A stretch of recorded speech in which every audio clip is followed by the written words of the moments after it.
नमस्कार दोस्तों, मैं देवेंद्र झा आपके अपने YouTube channel UP triple coaching में एक बार फिर से स्वागत करता हूं। दोस्तों, उत्तर प्रदेश दरोगा और उत्तर प्रदेश लेखपाल की दृष्टि से ये लेक्चर आपके लिए बहुत ही स्पेशल होने वाला है, तो आप इस लेक्चर के अंत तक बने रहें।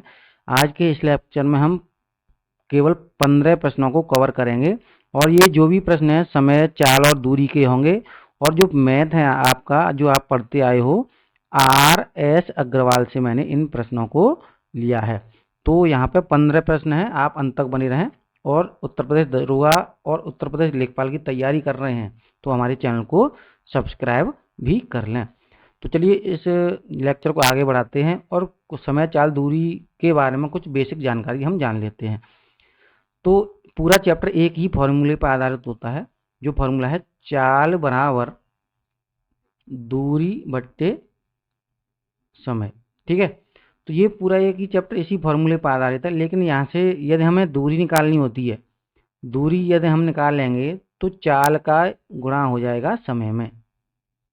ठीक है, यदि हमें यहाँ पे समय निकालना है तो क्या होगा, दूरी में चाल का भाग लग जाता है। तो ये एक ही फॉर्मूले में से 3 फॉर्मूले बन जाते हैं, लेकिन माना जाएगा ये एक ही फॉर्मूला। तो ये आपको क्लियर हो गया होगा। अब हम बात करें औसत चाल की। औसत चाल, तो औसत चाल क्या होती है? देखिए, वैसे तो डायरेक्ट अप्रोच होती है 2xy upon x plus Y. तो ये औसत चाल का फॉर्मूला है। यहाँ पे x क्या है? एक चाल है, और y क्या है? दूसरी चाल है। यहाँ पे प्रश्न कैसे बनता है? कोई दूरी है और एक व्यक्ति 5 किलोमीटर प्रति घंटे की रफ्तार से गया और 6 किलोमीटर प्रति घंटे की रफ्तार से वापस आया। तो यहाँ पर चाल जो होती है, औसत चाल, ये डायरेक्ट अप्रोच लगा देते हैं, उत्तर आ जाता है। लेकिन इसे हम प्रूव करेंगे, आगे से प्रश्न आएंगे तब हम प्रूव करके दिखाएंगे तो किस प्रकार ये बन जाता है।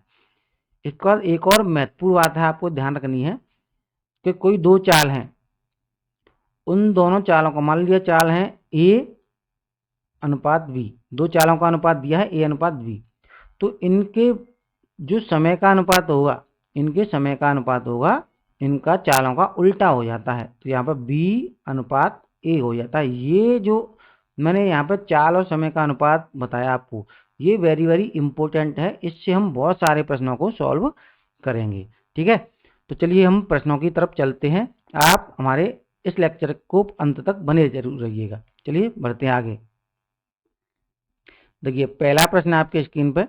पहला प्रश्न कहता है, दो रेलगाड़ियों की चाल 6:7 के अनुपात में है। यदि दूसरी रेलगाड़ी 4 घंटे में 364 किलोमीटर चले तो पहली रेलगाड़ी की चाल कितनी है? यहाँ पर हमारे पास ऑप्शन में दिए हैं और ये एसएससी परीक्षा 2010 का ये प्रश्न है। देखिए, दो रेलगाड़ी हैं, एक पहली रेलगाड़ी और एक दूसरी रेलगाड़ी। चालों का अनुपात दिया है, चालों का अनुपात 6:7, यानी 6:7। अब दूसरी रेलगाड़ी के बारे में कहा है कि दूसरी रेलगाड़ी जो 4 घंटे में 364 किलोमीटर चलती है, तो ये चाल निकल के आएगी दूसरी रेलगाड़ी की, क्योंकि दूरी में हम समय से भाग लगाते हैं तो हमें चाल निकल के आती है। तो दूरी कितनी है भाई? 364, और समय कितना है? 4 घंटे। जब इसे डिवाइड करेंगे तो 91 किलोमीटर प्रति घंटा आ जाएगा। यानी जो दूसरी रेलगाड़ी है, एक उसकी चाल है 91 किलोमीटर प्रति घंटा। अब देखिए, 7 से 91, यहाँ अनुपातों में दिया है 7, ये 7 की वैल्यू 91 के बराबर होगा। अब 7 से 91 हम कैसे लाएंगे? 13 का मल्टीप्लाई करके, 13 का मल्टीप्लाई कर दिया। तो जितने का मल्टीप्लाई इधर हो रहा है उतने का ही मल्टीप्लाई यहाँ पे हमें करना पड़ेगा 13 का। तो 13 का मल्टीप्लाई 13 झेंगे 78 किलोमीटर प्रति घंटा। तो ये पूछा है दूसरी, पहली रेलगाड़ी की चाल कितनी है? तो पहली रेलगाड़ी की चाल निकल गई 78 किलोमीटर प्रति घंटा, यानी कि सी विकल्प आपको टिक करना है। तो ये प्रश्न आपके बहुत अच्छे समझ में आया होगा। चलिए हम अगले प्रश्न की तरफ बढ़ते हैं। देखिए, दूसरा प्रश्न कहता है, 3 कारों की चाल 2:3:4 के अनुपात में, समान दूरी तय करने में इन कारों द्वारा लिए गए समय में क्रमशः क्या अनुपात होगा? यहाँ पर बहुत ही अच्छा प्रश्न है, इंपोर्टेंट प्रश्न है एग्जाम की दृष्टि से। तो यहाँ पर जो अनुपात दिया कारों की चालों का 2:3:4। अब देखिए कि समान दूरी है, तो दूरी कोई ऐसी संख्या मान लें इन तीनों से कट जाए, तो एलसीएम इनका कितना आएगा? एलसीएम कितना है? 12। तो 12 ये हमारी हो गई दूरी। ठीक है, ये चाल हमारे पास है और दूरी हमने एलसीएम लेके बना ली। तो चाल से जब दूरी में भाग लगाएंगे तो हमें समय निकल के आता है। तो यहाँ पर इस दूरी में 2 से भाग लगाएं तो ये हमारा समय निकल के आएगा। ये इधर चाल है, चालों का अनुपात, तो समय का अनुपात निकल के आएगा भाई 12/2, यानी दूरी में हमें भाग लगा दिए चाल से, तो समय हो गया पहली कार का। दूसरी कार का 12 में हम 3 से भाग लगाएंगे, समय हो गया दूसरी कार का। तीसरी कार का 12 में यदि हम 4 से भाग लगाएं तो तीसरी कार का हमें समय पता चल जाएगा। बस इसे हमें सॉल्व आउट कर देना है। तो 2 से ये 12 कटेगा 6 बार, और 3 से ये 12 कटेगा 4 बार, और 4 से ये 12 कटेगा 3 बार। तो जो समय का अनुपात बना 6:4:3। तो कौन सा विकल्प आपको टिक करना है? डी विकल्प टिक करना है। तो ये प्रश्न भी आपको बहुत अच्छे समझ में आया होगा। चलिए हम आगे बढ़ते हैं अगले प्रश्न की तरफ।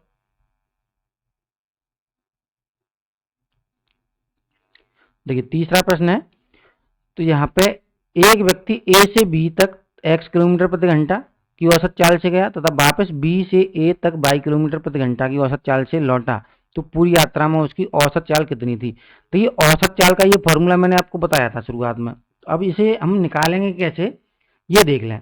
ठीक है, तो यहाँ पे हम निकालेंगे कि कोई दो स्थान है ए और बी, तो इन दोनों के बीच की दूरी हमें पता नहीं, बीच की दूरी मान ली मैंने डी, डिस्टेंस। ठीक है, अब यहाँ पे एक व्यक्ति गया है ए से बी की तरफ, तो जिसकी औसत चाल x किलोमीटर प्रति घंटा दी है, और वापस बी से लौटा है 22 किलोमीटर प्रति घंटा की चाल से। अब हमें फॉर्मूला हमने बताया था, चाल बराबर दूरी बट्टे समय, मैंने बताया था। अब देखिए दूरी तो एक तरफ की डी है इन दोनों के बीच की, तो एक तरफ डी और दूसरी तरफ डी, तो 2d दूरी हो गई ना। दूरी कितनी होगी? 2d। अब देखिए समय हमें ज्ञात करना है, तो d में यदि हम x से भाग लगाएं तो समय निकल के आएगा। तो ये हमारे पास समय हो गया। ठीक है, अब दूसरा समय कितना हो जाएगा? d में 22 से भाग लगाएं, ये समय हो गया। अब दूरी बट्टे समय हमारे पास है, चाल निकल के आएगी, बस इसे सॉल्व कर देना है। 2d, अब यहाँ पर इसे सॉल्व करेंगे तो d कॉमन आ जाएगा, यहाँ पे आएगा x प्लस वाई, और नीचे इन दोनों का एलसीएम। अब देखिए डी से तो डी कैंसिल हो जाएगा, एक्स वाई ऊपर पहुंचेगा, 2xy upon x plus Y, ये हमारा प्रूव हो गया। ठीक है, तो आपको ऐसे प्रूव करना नहीं है, मैंने आपको बता दिया है, बस प्रूव करना डायरेक्ट आपको अप्रोच लगानी है, बी ऑप्शन इसका सही उत्तर हो जाएगा। चलिए हम आगे बढ़ते हैं अगले प्रश्न की तरफ। ए तथा बी किसी एक ही दूरी को क्रमशः 9 किलोमीटर प्रति घंटा तथा 10 किलोमीटर प्रति घंटा की चाल से तय करते हैं। यदि ए द्वारा लिया गया समय बी द्वारा लिए गए समय से 36 मिनट अधिक है तो यह दूरी कितनी है? ऑप्शन है और परीक्षा में पूछा भी गया है, एसएससी 2010। तो देखिए एक ही दूरी को दोनों तो कर रहे हैं, तो दूरी कितनी मान ली भाई? मैंने लेट कर ली दूरी डी, डिस्टेंस। ठीक है, तो जब ए तय करेगा इस दूरी को 9 किलोमीटर प्रति घंटा की चाल से, तो समय निकल के आएगा। तो ए का समय कितना हो जाएगा? ये हो जाएगा d अपॉन 9, ये हो गया ए का समय। और बी का समय क्या होगा भाई? d अपॉन 10, ये बी का समय हो गया। और देखिए इन दोनों का अंतर, यानी ए द्वारा लिया गया समय बी द्वारा लिए गए समय से 36 मिनट अधिक है, तो ए का समय बी के समय से ज्यादा है, तो 36 मिनट का अंतर आ रहा है। तो इसमें से ये घटा दें तो हमें 36 के बराबर रख दें। अब ये 36 मिनट है, इसे हम घंटे में चेंज कर दें, तो घंटे में चेंज कर दें तो 60 से इसमें मैंने क्या लगा दिया? भाग लगा दिया। तो इसे जब और छोटा करेंगे तो ये 12 से 3 बार कट जाएगा, और ये 12 से 5 बार, यानी 3/5 आ गया इसकी जगह पे। अब इसे सॉल्व कर दें तो एलसीएम कितना आएगा? यहाँ पे एलसीएम आएगा 9 गुणा 10, 90 आ जाएगा। ठीक है, अब देखिए ये 10d का गुणा हो जाएगा, 9d का गुणा हो जाएगा, तो 10d में से 9d गए तो कितने बचे? d बचे, यहाँ पर d बचा। अब यहाँ पर 3/5 आ गया, 5 से ये कट गया 2 बार, d की वैल्यू निकल के आई डिस्टेंस, यानी 3 दूनी 6 9 54, यानी 54 किलोमीटर दूरी निकल के आ गई। तो ये इसका एक तरीका था, बेसिक लेवल इसे बोलते हैं, बेसिक। ठीक है, एक और अप्रोच देख लेते हैं अनुपात वाली। तो चालों का अनुपात कितना बना भाई? चाल का अनुपात ए और बी के बीच में, ए और बी के बीच में कितना बना? 9:10, ये दूसरा तरीका है। ठीक है, तो आप देख लें ध्यान से। तो समय का अनुपात क्या बन जाएगा, समय का अनुपात बन जाएगा 10:9। अब देखिए सवाल में 36 मिनट अधिक बोल रहा है, लेकिन यहाँ अनुपात में यानी समय कितना ज़्यादा है, 1 यूनिट। 1 की वैल्यू इस 36 मिनट के बराबर है भाई।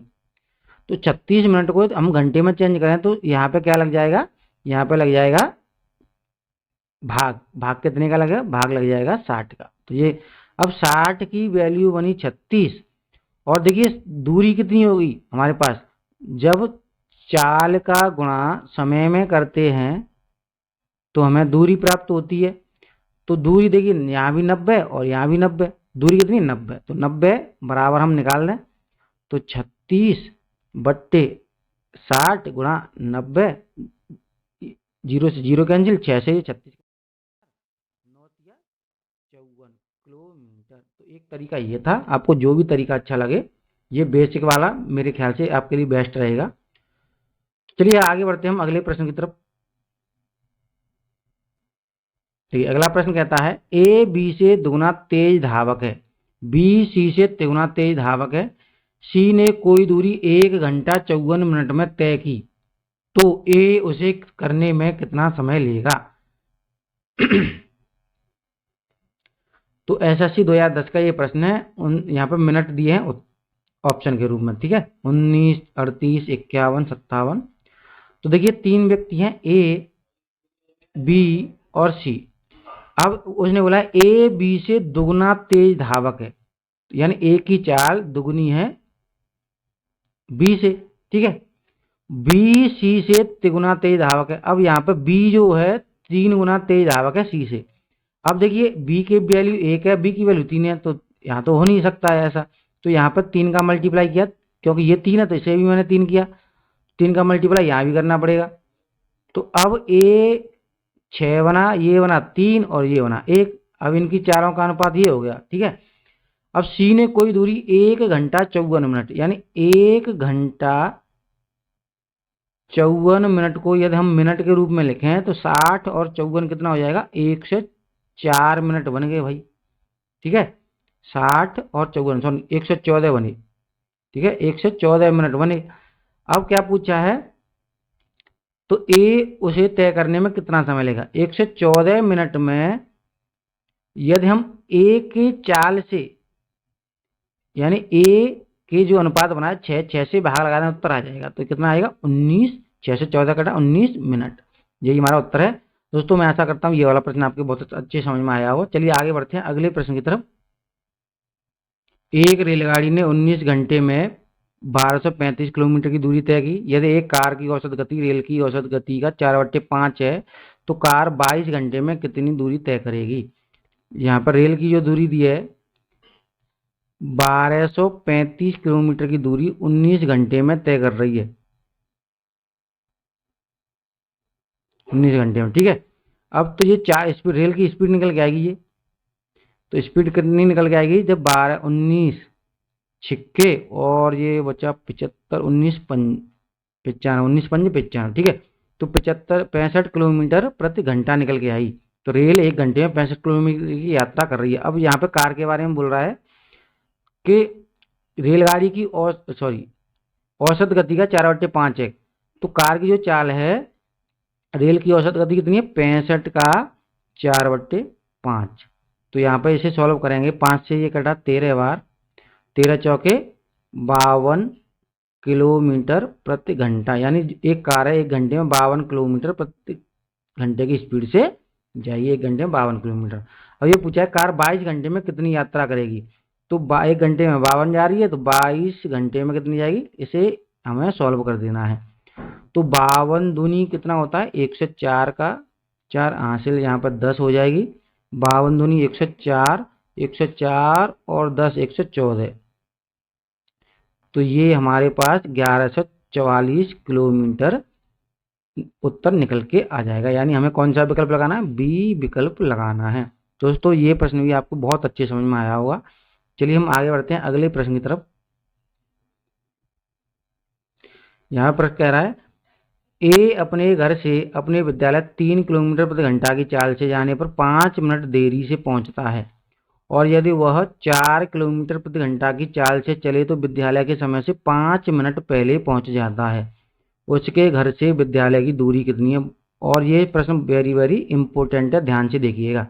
यहाँ पे हम अप्लाई करते हैं दूरी बराबर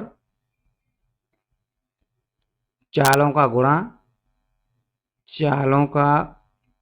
गुणा बट्टे चालों का अंतर और इनटू समय का अंतर। ये मोस्ट इम्पोर्टेंट प्रश्न है, इसे आपको अच्छे से सीखना है। जब भी ऐसा प्रश्न आपको एग्जाम में मिले तो दूरी बराबर होता है चालों का गुणा बट्टे चालों का अंतर इनटू समय का अंतर। अब दूरी हमें निकालनी है, दूरी पूछी है, चालों का गुणा, चाल कितनी है? एक 3 किलोमीटर प्रति घंटा है, एक 4 किलोमीटर प्रति घंटा है, तो 3 का गुणा 4 में कर दें। और चालों का अंतर, यहाँ पर अंतर कितना आएगा? अंतर आएगा दोनों का 1 इंटू समय का अंतर। यहाँ पर ध्यान देना है, यहाँ 5 मिनट देरी, यहाँ पर लिख दे रहा हूँ 5 मिनट की देरी, और ये यहाँ पर दे रहा है 5 मिनट पहले, 5 मिनट पहले। तो समय का अंतर, पहले देर हो रही थी, अब पहले पहुंच गया, तो कितना गैप आया? 10 मिनट का नहीं आया? 10 मिनट का। तो आपको ध्यान रखना है, देरी और पहले है तो आपको दोनों अलग अलग हैं तो जोड़ने हैं, और दोनों एक जैसे हैं। यदि यहाँ पे पहले होता और यहाँ भी पहले होता तब यहाँ पे अंतर लेते दोनों का। यदि यहाँ पे देरी होती, यहाँ भी देरी होती, तब भी आप यहाँ पे अंतर लेते। एक जैसे होंगे तो आपको अंतर लेना है, अलग अलग हैं, जैसे यहाँ पे देरी है, यहाँ पे पहले है, तो इसलिए हमने यहाँ पे जोड़ दिया है, तो 10 मिनट हो जाएगा। अब 10 मिनट है, इसे हमें घंटे में चेंज करना है, 60 का मल्टीप्लाई कर देंगे, वो भाग लगा देंगे इसमें, ठीक है। तो ये 1/6 बार कटेगा 6। अब देखिए ये कितना हो गया? 4 तिया 12, 12/6, तो ये कितना आएगा? 2 किलोमीटर की दूरी। तो ये उत्तर हो जाएगा 2 किलोमीटर। बी विकल्प आपको टिक करना है। ये प्रश्न आपके बहुत अच्छे समझ में आया होगा, मैं आशा करता हूँ। जब भी ऐसा प्रश्न आपको एग्जाम में मिले आप फटाक से 10 सेकंड के अंदर उत्तर निकाल सकते हैं। तो चलिए आगे बढ़ते हैं अगले प्रश्न की तरफ।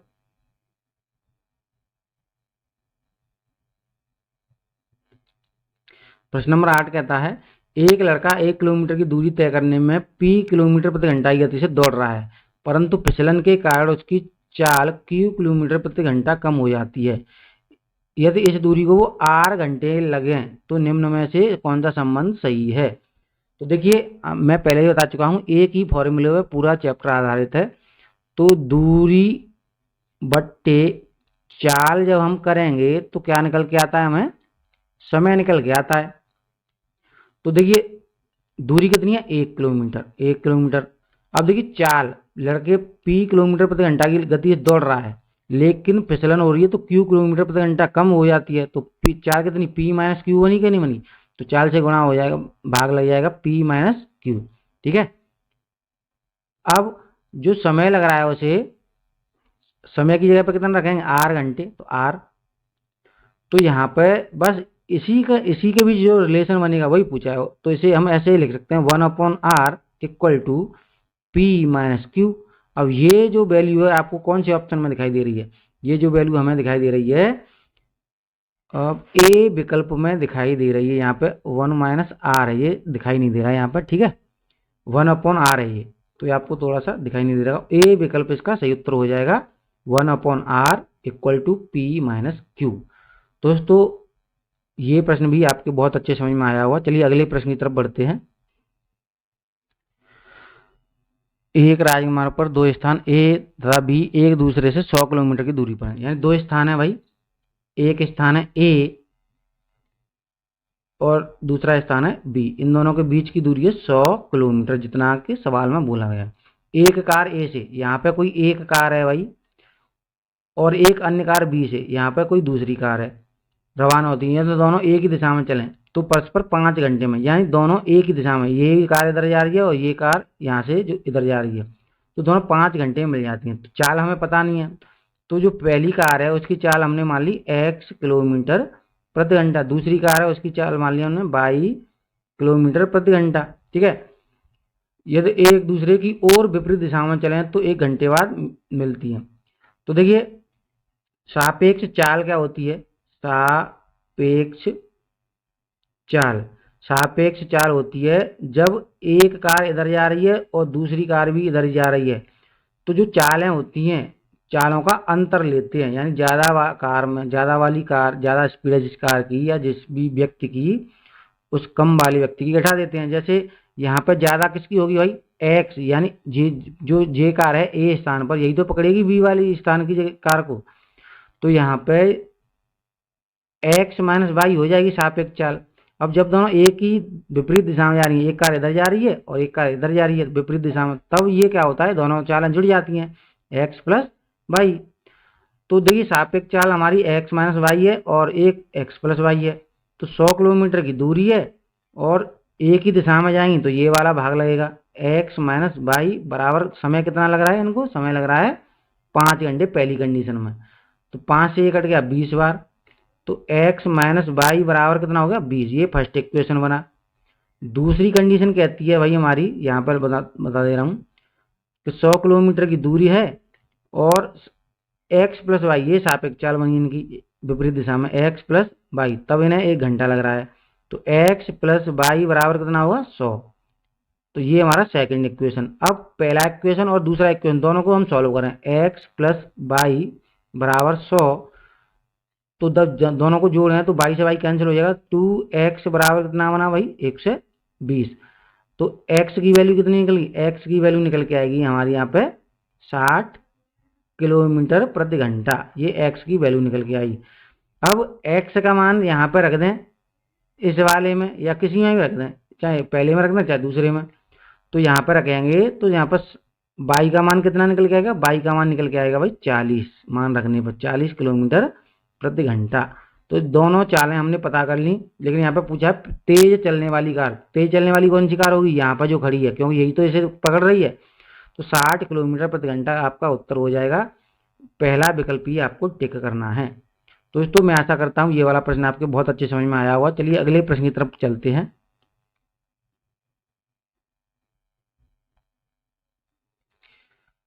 अपनी सामान्य चाल की 3/4 चाल से चलने पर कोई व्यक्ति अपने कार्यालय सामान्य समय की तुलना में 20 मिनट देरी से पहुंचता है।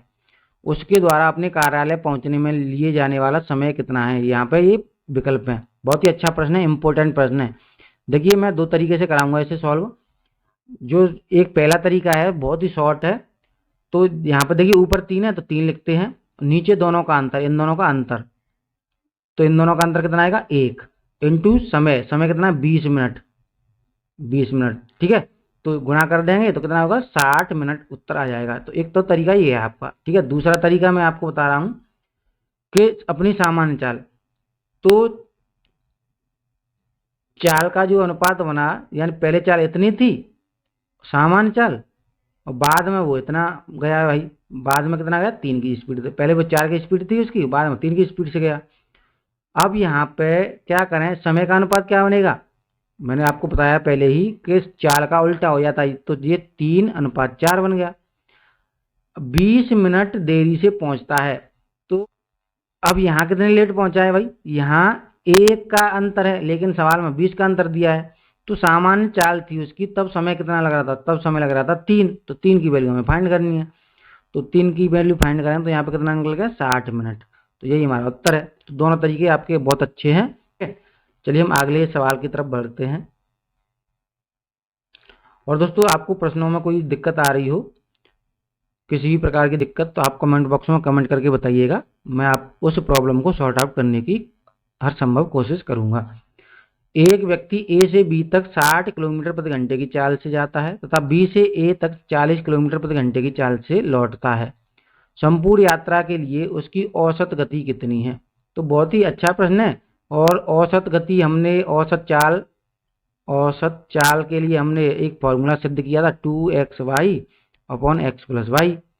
तो यहाँ पे एक चाल है 60 किलोमीटर, अंदर 2 गुणा 60, दूसरी चाल है 40 का मल्टीप्लाई कर दिया इसमें, और दोनों का योग 100, 0 से 0 कैंसिल हो जाएगा। तो कितना 4 छिंगे 24 दूनी 48, तो 48 किलोमीटर प्रति घंटा। तो ये बी विकल्प आपको टिक करना है। दोस्तों ये बहुत ही सिंपल प्रश्न था। चलिए आगे बढ़ते हैं अगले प्रश्न की तरफ। अगला प्रश्न है, विश्रामों को छोड़कर एक बस की गति 64 किलोमीटर प्रति घंटा है तथा विश्रामों सहित बस की गति 48 किलोमीटर प्रति घंटा है। प्रत्येक 1 घंटे में बस कितने समय विश्राम के लिए रुकती है? तो देखिए, जब भी ऐसा प्रश्न आपको मिलता है तो इसके लिए की बहुत ही शॉर्ट अप्रोच है, शॉर्ट तरीका है, तो उसे आप नोट कर लीजिएगा। तरीका क्या है? फास्ट गति, फास्ट स्पीड जो भी है, माइनस स्लो स्पीड अपॉन में फास्ट स्पीड और इनटू टाइम, समय। ठीक है, ये फॉर्मूला है, इसे आप लगाइएगा और तुरंत फटाक से उत्तर आपका निकल के आएगा। तो फास्ट स्पीड पे कितनी है? 64 किलोमीटर प्रति घंटा, 64 माइनस स्लो कितनी है? 48, और फास्ट कितनी है? ये 64 है यहाँ पर। ठीक है, ये 64 इंटू समय 1 घंटा। तो बस यहाँ पर सॉल्व करें। 1 घंटा मतलब 1 घंटा, ये तो इसे हम मिनट में चेंज कर दें, 60 मिनट हो जाएगा ये। ठीक है, तो ये कितना बन गया? यहाँ पर बचा 16 इंटू अपॉन में 64 इंटू 60। 16 तो ये कट गया 4 बार, 4 से ये कटा 15 बार, तो ये 15 मिनट आपके उत्तर बने। तो कौन सा विकल्प आपको टिक करना है? बी विकल्प आपको टिक करना है। देखिए यहाँ पे 1 घंटा था, 1 घंटा की जगह हमें यहाँ पे मिनट, क्योंकि उत्तर हमारा मिनट मारा था, इस मिनट रख लिया। 1 घंटे में कितने मिनट होते हैं? 60 मिनट, इसलिए हमने सॉल्व किया, 15 मिनट निकल के आया। बहुत ही अच्छी अप्रोच थी, और ये ट्रिक आपको अच्छी लगी हो तो लाइक अवश्य कर दें। चलिए अगले प्रश्न तक चलते हैं। 2-3 प्रश्न और आना बाकी, थोड़ा सा धैर्य बनाए रखें, बहुत ही अच्छे लेवल के प्रश्न हैं। एक व्यक्ति 24 किलोमीटर की दूरी 6 किलोमीटर प्रति घंटा की चाल से तथा एक अन्य 24 किलोमीटर की दूरी 8 किलोमीटर प्रति घंटा की चाल से तथा एक अन्य 24 किलोमीटर की दूरी 12 किलोमीटर प्रति घंटा की चाल से तय करता है। पूरी यात्रा में उसकी औसत चाल कितनी है? ये हमारे पास विकल्प है। बहुत ही अच्छा प्रश्न है। देखिए, औसत चाल बराबर क्या होता है? चाल बराबर होता है दूरी बट्टे समय। अब देखिए, समय हमें निकालना पड़ेगा, क्योंकि एक दूरी है हमारी 24 किलोमीटर की दूरी 6 किलोमीटर प्रति घंटा में। तो देखिए, एक दूरी है 24 किलोमीटर की 6 किलोमीटर की स्पीड से, समय कितना आ जाएगा? 4 घंटे। ठीक है, दूसरी दूरी है 24 किलोमीटर ही है और 8 की स्पीड से जा रहा है, तो समय लगेगा भाई 3 घंटा। और एक और अन्य है 24 किलोमीटर की दूरी और कितने की? 12 की स्पीड से, तो 12 से भाग लगाएंगे तो समय निकल के आएगा 2 घंटा। ठीक है, अब दूरी हमारे पास है, दूरी 24 यानी 3 बार 24 है, 24 प्लस 24 प्लस 24 यानी, ठीक है, और समय कितना लगा हमें? 4 घंटे, 3 घंटे और 2 घंटे, तो 7 हो गए और 2 9 हो गए। तो 24 या 72 होता है बट्टे 9, तो कितना निकल के आएगा? 9 से 72 कटेगा, 8 किलोमीटर प्रति घंटा निकल के आया। तो बी विकल्प आपका उत्तर हो जाएगा। बहुत ही अच्छा प्रश्न था, सिंपल प्रश्न था, थोड़ा सा कॉमन सेंस लगा के भी ये प्रश्न हो जाते हैं। चलिए आगे बढ़ते हैं अगले प्रश्न की तरफ। दोस्तों, यूपीएससी लेखपाल आदि की तैयारी कर रहे हैं तो अवश्य हमारे चैनल को सब्सक्राइब कर लें। और यदि अन्य एग्जाम किसी की अन्य एग्जाम की तैयारी, यदि आप किसी अन्य एग्जाम की भी तैयारी कर रहे हैं तब भी हमारे चैनल को सब्सक्राइब कर लें। एक व्यक्ति अपने गंतव्य पर जो 90 किलोमीटर की दूरी पर 3 घंटे में पहुंचना चाहता है, प्रथम आधी दूरी 20 किलोमीटर प्रति घंटा की चाल से तय करता है। शेष यात्रा के लिए उसकी औसत चाल कितनी होगी? देखिए, 90 किलोमीटर की दूरी है और उसे तय करनी है भाई 3 घंटे में। ठीक है, लेकिन उसने बोला प्रथम आधी दूरी यानी 90 में से, यानी 45 किलोमीटर की दूरी उसने 20 किलोमीटर प्रति घंटा की चाल से तय की। तो ये दूरी बट्टे चाल कितना निकल के आता? समय। तो 20 ऐसे काटेंगे, 5 से ये कटेगा 9 बार, ये कटेगा 4 बार। अब इसे लिख सकते हैं 2 सही 1/4 लिखते हैं, यानी 2.25 घंटे हो गए, 2.25 घंटे यानी 2 घंटे 15 मिनट, इसे कह सकते हैं हम। पहली आधी दूरी को तय करने में उसे 2 घंटे 15 मिनट लग गए, और बाद की दूरी 45 किलोमीटर की दूरी, बाद की 45 किलोमीटर की दूरी उसे करनी है भाई 3 घंटे में उसे पहुंचना है। अब 45 मिनट रह गए, तो 45 मिनट का मतलब होता है 3/4। ठीक है, यानी 45 का 3/4 होता है। तो इसे जब कैंसिल करेंगे, 3 से ये कैंसिल हो जाएगा 15 बार, 15 में 4 का गुणा हो जाएगा, तो कितना आएगा? 60 किलोमीटर प्रति घंटा। तो जो बाद की 45 किलोमीटर है उसे 60 किलोमीटर प्रति घंटा की चाल से तय करना पड़ेगा, तो वो फिक्स समय 3 घंटे में पहुंच पाएगा। तो सी विकल्प इसका सही उत्तर हो जाएगा। तो चलिए दोस्तों आगे बढ़ते हैं अंतिम प्रश्न की तरफ। देखिए प्रश्न नंबर 15 है, रमन अपने घर से पास के एक शहर में कार द्वारा 50 किलोमीटर प्रति घंटा की गति से गया, तब 45 किलोमीटर प्रति घंटा की गति से वापस आया। वह वापस आने में यदि उसे 1 घंटा अधिक लगा हो तो रमन के घर से शहर की दूरी कितनी है। बहुत ही अच्छा प्रश्न है। देखिए दूरी हमें पता नहीं है, तो दूरी मान ली डिस्टेंस यानी दूरी, ठीक है। तो अब 50 किलोमीटर प्रति घंटा की चाल से गया और 45 की वापस आया, तो समय कितना लगा जाने में डी अपन दूरी बट्टे चाल यानी समय निकल के आएगा 50। अब आने में समय लगा डी अपन 45, तो ये अब कौन सा समय ज़्यादा होगा, समय ज़्यादा होगा ये वाला डी वाला, क्योंकि कम चाल से अधिक समय लगेगा, ज़्यादा चाल से कम समय लगेगा। तो दोनों का अंतर हमें देख लेना है और बराबर किसके रख देना है, यहाँ पे उसे 1 घंटा अधिक बराबर रख देना है 1 घंटे के। तो देखिए इसे डी बट्टे 45 में से हमें घटाना डी बट्टे 50, तो ये प्लस का होगा ये माइनस का होगा। तो बस सॉल्व कर दें यहाँ पे, तो सॉल्व करेंगे यहाँ पे, तो यहाँ पे देखिए सॉल्व करें 50 इंटू 45 ये आ गया, तो यहाँ पे माइनस का 45 डी प्लस का 50 डी बराबर 1। अब देखिए यहाँ पे सॉल्व करें तो यहाँ पे 5 डी बचेगा और बराबर 50 इंटू 45 बचेगा। अब 5 से कट गया भाई 45 9 बार, और डी की वैल्यू निकल के आई 9 पंजे 45 और 0, तो 450 किलोमीटर दूरी निकल के आई। तो दोस्तों मैं आशा करता हूँ ये वाला प्रश्न भी आपके बहुत अच्छे समझ में आया होगा, ए विकल्प आपको टिक करना था। तो ये आज के इस लेक्चर में मैंने इतने ही प्रश्नों को लिया था। यदि ये लेक्चर आपको बहुत अच्छा लगा हो तो जल्दी से कर दीजिए लाइक, और यदि आप सीखने को कुछ मिला हो तो जल्दी से कर लीजिए सब्सक्राइब, क्योंकि आपके लिए हम एसआई और लेखपाल से संबंधित मटेरियल प्रोवाइड करते रहेंगे। तो धन्यवाद, राम राम, पढ़ते रहिए।